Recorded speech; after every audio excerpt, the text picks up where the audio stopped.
Hi అండి, అందరికీ నమస్కారము. ముందుగా అందరికీ సంకటహర చతుర్థి శుభాకాంక్షలు.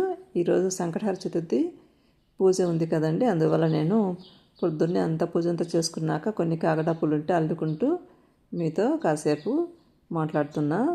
ఇంకా అందరు భోంచేశారా?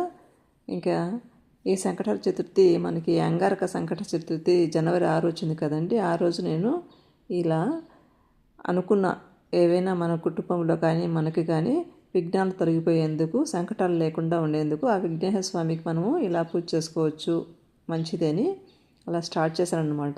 అందువల్ల ఈరోజు నేను ఉపవాసం ఉంటున్నా. ఇంకా ప్రతి శుక్రవారము ప్రతి సంకట చతుర్థిలాగే మనము ఇలా మంచిగా ఇల్లు వాకి శుభ్రం చేసుకొని ముగ్గులు పెట్టుకొని పూజ అయితే చేసుకున్నానండి.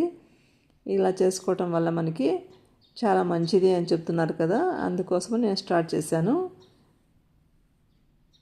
ఇదిగోండి, ఇలా మన గార్డెన్లో పూసినటువంటి పూలతోటి ఇంకా అలాగే ప్రత్యేకంగా విఘ్నేశ్వర స్వామిని కోసమని మనము ప్రత్యేకంగా ఈ సంకట చతుర్థి రోజు ప్రత్యేకంగా ఒక ఫోటో పెట్టుకొని స్వామిని ఈరోజు మీకోసం ఉపవాసం ఉంటున్నాం స్వామి, సాయంకాలం వరకు ఈ పూజ చేసుకుంటాను అనేసి అలాగే ఒక ముడుపు కట్టుకొని ఆ ముడుపులో కట్టినటువంటి బియ్యంతో సాయంకాలం స్వామివారికి నైవేద్యం చేసి మళ్ళీ నివేదన చేసి మొత్తం పూజా కార్యక్రమం అంతా చేసుకోవాలి.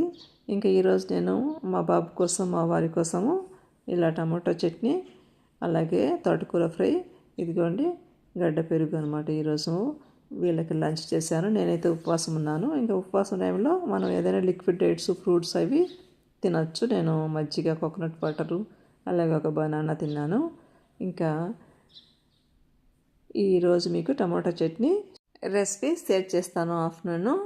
ఇంకా నా వీడియోస్ కోసము మీరు నచ్చితే తప్పకుండా లైక్ చేయండి, షేర్ చేయండి, సబ్స్క్రైబ్ చేయండి.